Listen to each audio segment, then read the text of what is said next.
प्रार्थनान हेच मुचे मागणी, हीच मुची प्रार्थनान हेच मुचे मागणी.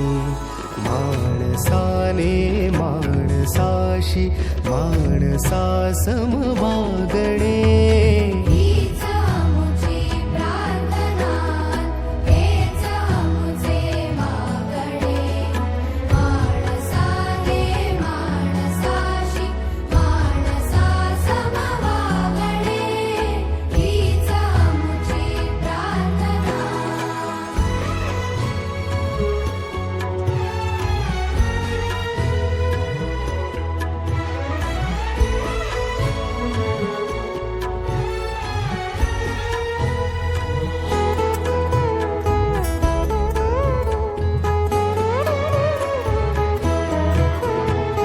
धर्म जाती प्रांत भाषा द्वेष सारे